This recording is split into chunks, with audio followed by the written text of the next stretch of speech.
Hi, my name is Brooke, and today I'm going to be talking to you all about teen suicide prevention. Did you know that teen suicide is the third leading cause of death in the U.S., and according to Dennis Thompson, suicide for the ages between 15 through 19 have reached its highest level since the 2000s.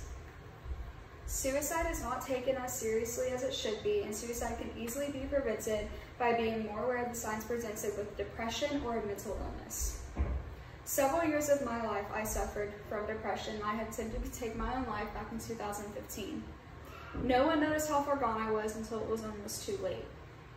Throughout my entire time of recovery and in therapy, I learned a lot about suicide prevention and the seriousness behind it.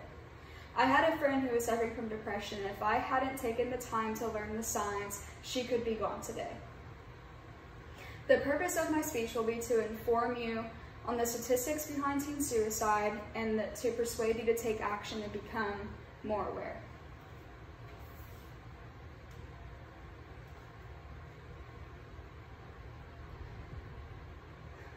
Now that I have given you an idea of my speech, let's begin. Suicide rates and attempted suicides are much higher than you would expect. Suicide is more common than you think, and you could know someone right now who is suffering from mental illness.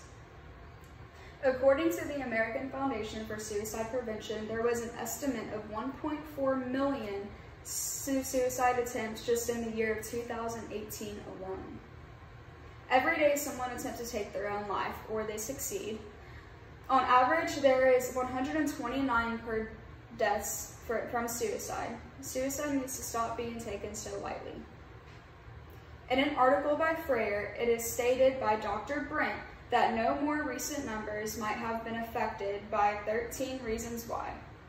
Studies have shown that after the release of the series, suicide rates rose by nearly 30%. Suicide is like a contagion effect, and it's really influenced by social media. It is easy for someone to believe suicide is the only way out for their pain. Suicide rates are progressively increasing, and society has a big part in that, for we do not give the situation enough attention.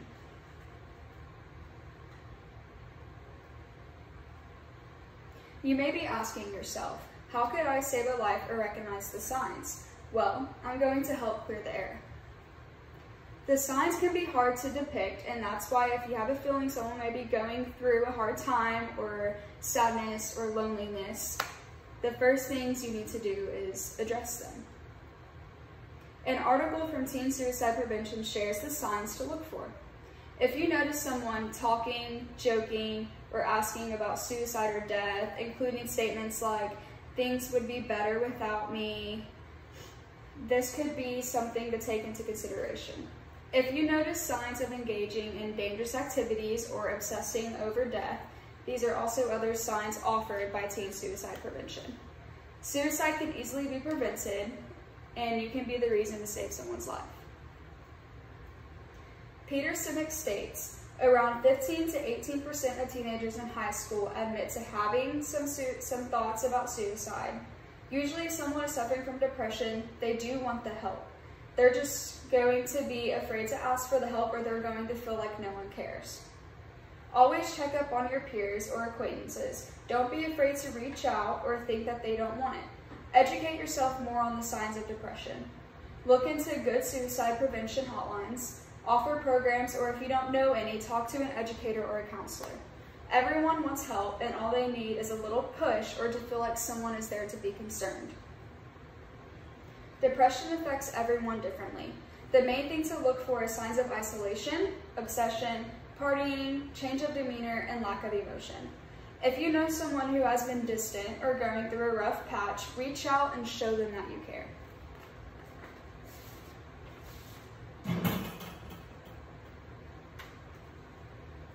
Now I'm going to offer some solutions on what can be done.